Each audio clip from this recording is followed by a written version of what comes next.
It's Thursday, the 23rd of January, and it's 2025.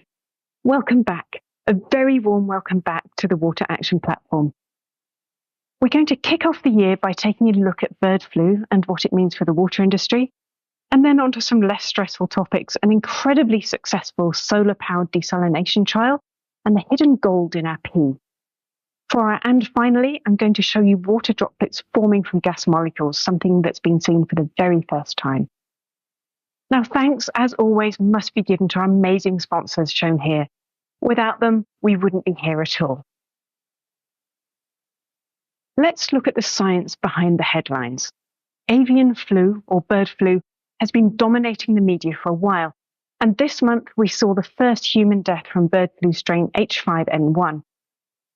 It's a tragic reminder that bird flu is a very dangerous virus, and we've been, quite frankly, lucky so far because it's everywhere, and it has been for years. This is nicely demonstrated in wastewater. This map of the USA has quite a few red and amber-coloured states where influenza A detection was classed as high or medium in wastewater, despite it not being the flu season. This was back in May. That means these red zones probably indicate widespread H5N1 in the environment and not influenza A at all. Now, despite the headlines, the risk to the general public is still low. Let's look at the latest developments, what we can see through the noise, and the answers to the questions landing in my inbox. High pathogenicity avian influenza virus, or HPAIV, is an old virus, first described in the 1950s and has been found in wild birds and in humans since the 1990s.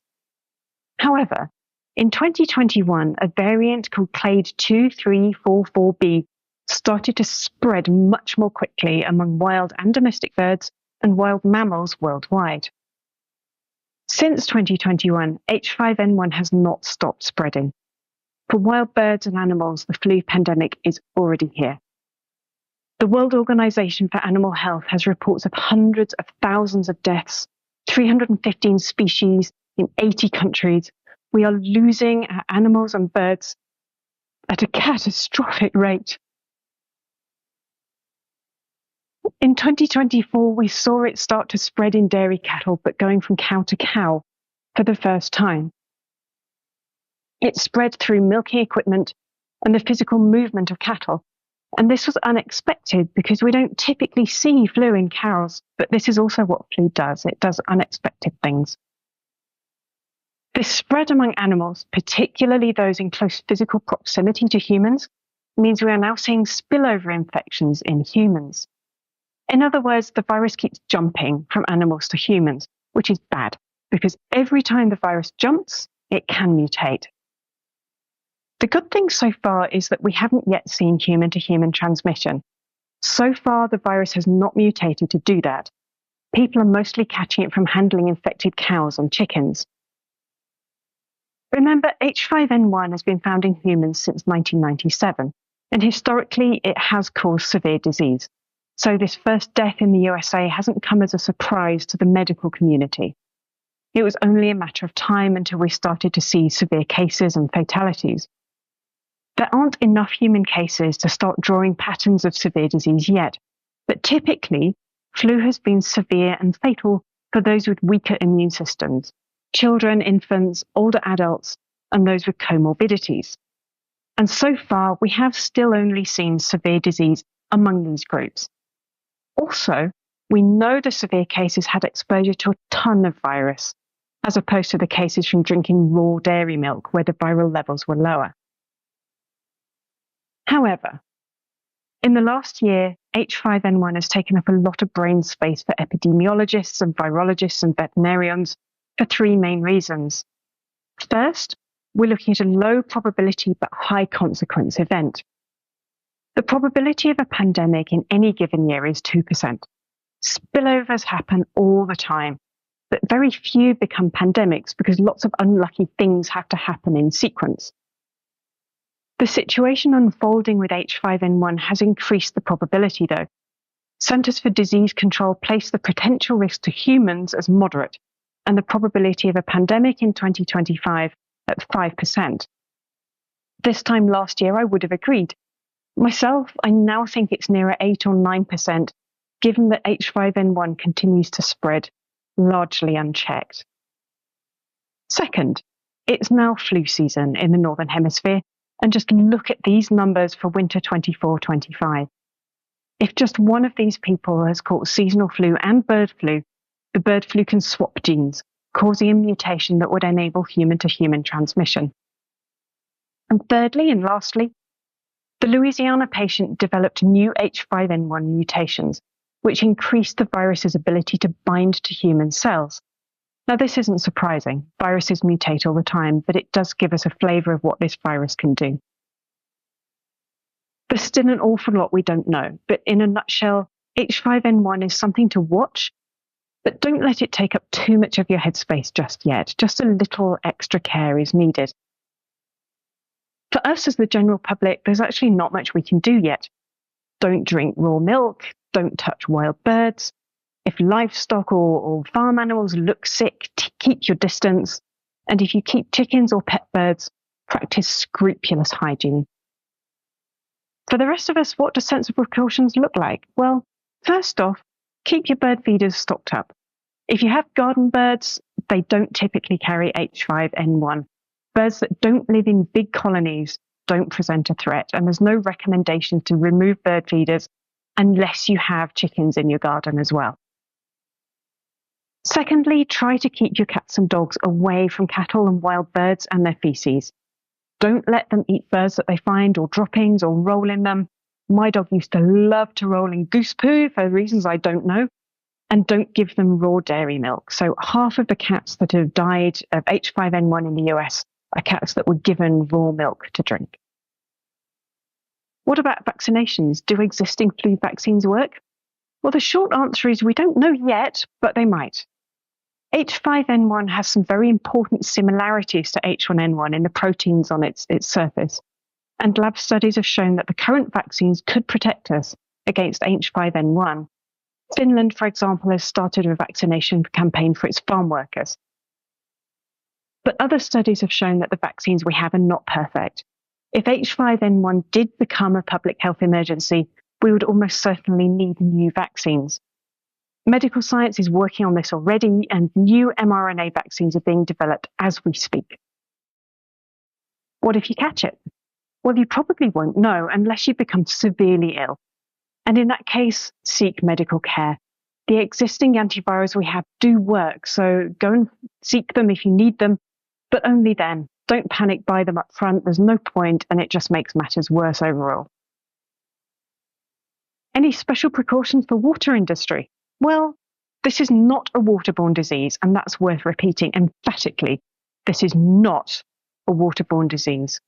Other viruses survive much longer in water than bird flu. For example, poliovirus survives over 60 days in water. Infectious flu virus only survives for 4 days. You can detect RNA for much longer than that, but RNA itself is not infectious. So if we're not getting it from water, how do people catch bird flu? Well, most cases, as we've seen, have come from handling infected chickens or cows and hand-to-mouth transmission. We can't ignore the possibility of aerosol inhalation, but it hasn't yet caused any cases that we know of. So water industry workers face potential risks when they're interacting with untreated lake or rain or river water or untreated sewage. The primary concerns include exposure to infected water, so workers may be at risk if they come into contact with contaminated sources that contain the virus, and handling contaminated wastewater, so untreated sewage can contain viral particles from humans and pets and wild birds and mammals. PPE and hygiene protocols are essential to manage these risks, but it's really important to note that standard PPE and protocols that protect workers from other pathogens are also effective barriers against this one. Avian influenza viruses are susceptible to 3 common disinfection methods.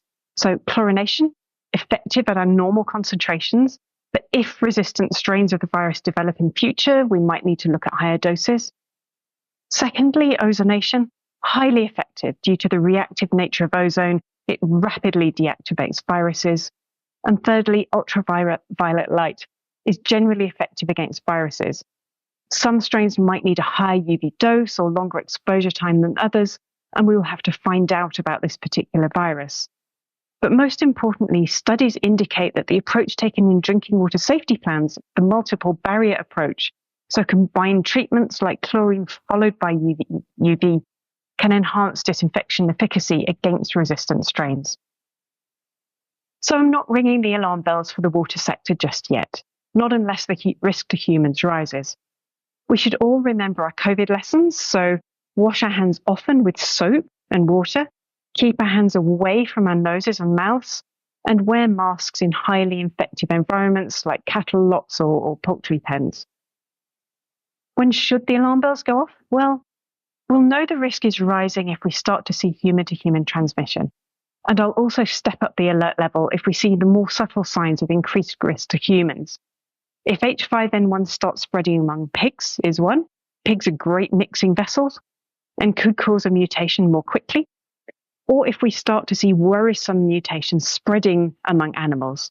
So if the risk level changes, which it can and quickly, we will return to this subject. On to more positive news. We welcome back Alexei Levine, co-founder of Desalinator. Desalinator developed a 100% carbon-positive water desalination system, which a company called Silal have trialled in Abu Dhabi. Silal is a government-owned company in the UAE whose mission is to drive food security in the region. Now, if you think about food security in dry climates anywhere, the two main limitations are water and energy. I had the pleasure of talking to Alexei recently, and here he is, talking about the context in the UAE, the customer, what Desalinator did there, and how they worked with the trial reservoir. Of course, as an economy, whilst we had COP28 last year hosted in Dubai, there's a massive push on decarbonisation. But nevertheless, in the region, the UAE is a big driver of fossil fuels, a big user, I can say, of fossil fuels. So if we just go into a little bit more of a lens on the specific challenge of our customer and thinking about how to build this kind of food secure capacity in the UAE. Today, they've got something like 38,000 farms across the UAE and around 24,000 in Abu Dhabi area.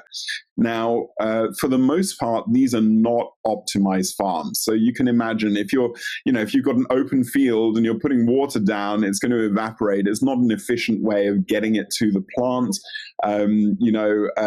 How are you cooling? There's a lot of opportunity to improve the operations at a farm level across the UAE. So there's one aspect, and then of course there's adding new capacity as well. So Silal are looking at both avenues. This is our flagship product. It's called the SP40. That's Steampunk 40. Produces 40 cubic meters per hour of ultra pure water, which we can also remineralize. We're entirely powered by renewable energy, but we can also tap local waste heat sources. So this is a thermal technology. We do love any waste heat that may be available, whether it's from generators or refrigeration or from industrial processes. But we can be off-grid and run a flat desalination plant entirely from our solar photovoltaic thermal panels that we developed. We are pretty much, because it's a thermal system, we're pretty much input water agnostic. That means that we can take seawater, salty groundwater. We're now looking at high salinity produce water, and it's the same system that we're using. So pretty robust, and we're looking at a whole range of water inputs. We're also optimized for zero liquid discharge. Now, this is becoming an increasing buzzword, I would say, in the water space. That means taking our waste brine and going all the way through to a solid salt, if we're taking seawater. We are incredibly well optimized for zero liquid discharge. We don't use any harmful chemicals in this process. We can recirculate our brine concentrate it from solar, and that means that the cost of us to do zero liquid discharge is relatively pretty low. So here's a little bit about our customer, Silal. As I mentioned, they are a wholly owned subsidiary of ADQ, which is famously the $1 trillion fund, government sovereign wealth fund out of the UAE, run by Sheikh Tanun. And Silal is wholly owned, and as I said, their singular mission is around achieving food security for the UAE. Good news, our plant is already up and running. In fact, we completed the handover of this plant about 3 months ago now, and with a very happy customer. The use case in this case is that we're actually providing water for growing tomatoes in the desert. And I can say to anyone who hasn't experienced this, eating a tomato in the desert from salty groundwater, it very often creates light bulb moments, just like, wow, how is this possible? And we make really good tomatoes, it turns out. So I always love visiting our plant and coming away with a new batch. In this case, we're taking salty groundwater. This is brackish water. It's at around sort of a third of the concentration of the seawater in the area. And we're doing the primary use for this is that we're taking that water and we're cleaning it, we're recovering it, and making it ready for irrigation into the farm. But we're not just limited to that. We actually have a couple of other areas that we're adding value in this process as well, which I'll touch on shortly. So this is a 25 cubic meter a day plant. This is still, I would say, a stepping stone on our journey to having a fully bankable solution, which is why the trial reservoir program makes so much sense. And I'll come back to that in a minute as well. So I'm just going to show you some shots of the plant. This is actually pre-completion. This was around COP28, where you can see quite dramatic sort of photos. Some of our team that we have on site, Jensen, Abu, Michael, Satish, and Mohammed. This is a shot from on top of our MED vessels, where you can actually see the greenhouses that we're providing the water for. And this is I mentioned about the digital twin. This is part of the work that we're doing. So actually, normally you do a digital twin first and then build the plant. In this case, we built the plant and then made the digital twin. But it's really interesting in terms of how we can, for example, mark different parts, start to measure their performance. And here you see some visitors we had and some wonderful tomatoes that they're enjoying there as well. So I mentioned about some of the other benefits beyond water. Of course, providing the water for irrigation is critical. But in a place like the UAE, the energy that's required for cooling is very significant, because you can imagine, especially in summer, these greenhouses get incredibly hot. Now, today, mostly the approach is to use water for cooling, so spraying in water and using that condensation as a cooling mechanism. And in fact, there's maybe 3 or 4 times more water used for cooling than there is for growing, which is quite staggering, really. So we're experimenting. We're currently into an R&D phase with this, but we're experimenting because we're a thermal technology and we have a heat pump that actually we can provide cool water into the greenhouse. And we're now experimenting where to apply that cool water. And just to summarize on this slide, that this is a net zero project. We designed it, even though we are tied to the grid here, we've added a bunch of solar to achieve a net zero plant. As I'm personally a serial entrepreneur now. This is my 6th venture, and I can say that doing the kind of industrial green hardware that actually we need to course correct our planet is incredibly difficult, especially when you're going from an idea to a bankable product, or what's now called FOAC. I think first of a kind, right, technology. It's incredibly difficult because there isn't really a funding or innovation funding when you're going on that journey. It doesn't really exist. It's incredibly difficult. For a solution like desalinator, everyone's interested, but who actually wants to go and be first? That tends to be very rare. So a lot of our work is to find, the real pioneers in the world who say, yeah, look, we know that you maybe don't have all the answers, but you know what? We see what you've done and we'll figure it out together. So trial reservoir fills a really important hurdle in bridging that gap, I can say, with first customers or with early stage customers, where not only can to kind of help identify who are the real pioneers, but also to say, look, this is a way to de-risk your journey, right? We're going to help to de-risk that journey. So incredibly valuable.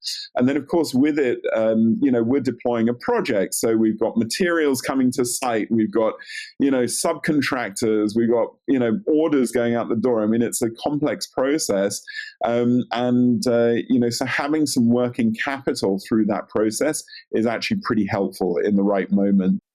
Alexei, thank you for coming back to tell us what the final outcomes were. What an amazing result.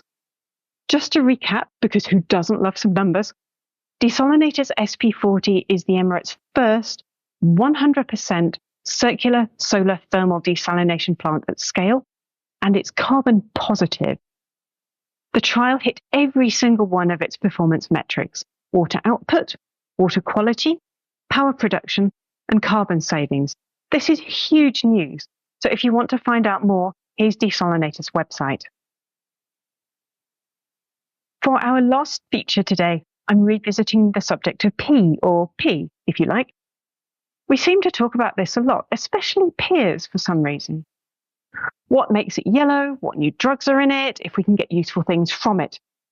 And I'm happy to welcome Dylan Randall, one of my favourite mad professors, to talk about collecting our pee to make bricks and fertilizer.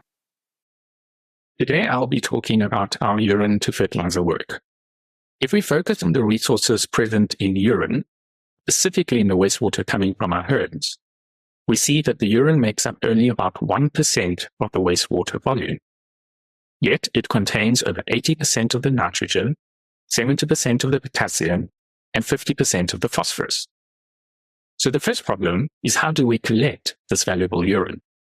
So we can use what is called a no-mix toilet, and like the name suggests, the toilets do not mix feces and urine. Laufen has launched the Save toilet, which makes the separation even easier. We can also collect the urine directly from urinals. And we can collect urine from commercial buildings, sporting events, any busy area. Urine collection has also been implemented in many locations, such as Earwak in Switzerland. A new suburb in Paris will implement urine collection. And Xyro has a urine collection system in the new headquarters in South Africa. So the second problem to overcome is the potential nitrogen loss from urine. About 90% of the nitrogen present in urine is fixed as urea. Now, this urea degrades in the presence of an enzyme called urease to produce carbon dioxide, ammonia, or ammonium, depending on the pH of the solution. We can prevent this from happening by operating at a low pH or by operating at a high pH. And this allowed us to develop a passive dosing system whereby a base such as calcium hydroxide is pre-dosed into a collection tank, and then someone simply pees into it. A small amount of the base will dissolve, you add more urine, and a little more dissolves, and so on. Provided you have enough base in the collection tank, the pH will stay high and prevent the loss of nitrogen. This allowed us to develop a fertilizer-producing urine, and this is the very first prototype. It consists of a removable container, a funnel, with a splashback, to which you add calcium hydroxide, and then you simply add urine. So each of these urinals can produce about 276 grams of fertilizer with a 96% phosphorus recovery. We are now collaborating with a UK-based waterless urinal company called Dwarfaway to further develop these urinals. The third problem is, how do we efficiently remove water from urine, considering that it's about 95% water? So we can do this using reverse osmosis, where we produce water and a liquid fertilizer concentrate, typically considered a brine. So why reverse osmosis? Well, it is an established technology, it is commercially scalable, and it uses substantially less energy than phase change water removal technologies. Here is a comparison of the energy requirements for phase change technologies compared to reverse osmosis for water removal from urine. So when we focus on using reverse osmosis to produce water, it can be seen as an expensive technology because the product water is so relatively cheap. However, if we use reverse osmosis to produce a niche liquid fertilizer, we see that it can quickly become more lucrative. So our lab-scale urine treatment process has successfully removed 70% of the water from urine, achieved a 99.8% phosphorus recovery, 80% nitrogen recovery, and a 97% potassium recovery. We have now designed and commissioned a full-scale process, which we aim to use to optimize the process, verify the fertilizer quality, and perform a detailed economic analysis. We can also produce a wide range of other higher-value products from urine, some of which we have already done so. Essentially, what we are doing is developing a circular sanitation system where we recover value from human urine. I leave you with this quote by Buckminster Fuller. Pollution is nothing but the resources we are not harvesting. We allow them to be dispersed because we've been ignorant of their value. Thank you. Mining finite resources to make fertilizer makes no sense when we are all walking P&N dispensers. Dylan, thank you so much for making using what we all produce every day sound so obvious and so sane. And finally, back to basics. Water. All of us are water nerds of some sort, so who wouldn't want to see water being created out of air, caught on video? Researchers have witnessed and filmed oxygen and hydrogen atoms merging to form tiny nanoscale water droplets for the very first time. Back in 2024, a team from Northwestern University in Illinois in the US developed a new method for viewing and analyzing gas molecules in real time. The method involves trapping the molecules within nanoreactors using ultra-thin membranes, which can then be viewed with electron microscopes. The team attempted to take a closer look at a 100-year-old mystery, how the metal, palladium, can generate water from hydrogen and oxygen. The study authors said, it's a known phenomenon, but it was never fully understood because you need to be able to combine the direct visualization of water generation and the structure analysis at the atomic scale in order to figure out what's happening. Using their new technique, they were able to watch in absolute disbelief as hydrogen entered the palladium and a nano-sized droplet of water formed right before their eyes. The researchers also said, it's not what we were expecting. Luckily, we were recording it so we could prove to other people that we weren't crazy. On that note, we come to the end of this month's episode. Thank you once again to our brilliant sponsors and today's amazing contributors. Dr. Piers Clark will be back to host next month's episode, which will be on the 20th of February at these times. I hope you can join us. Until then, keep asking questions, keep sharing, and keep safe.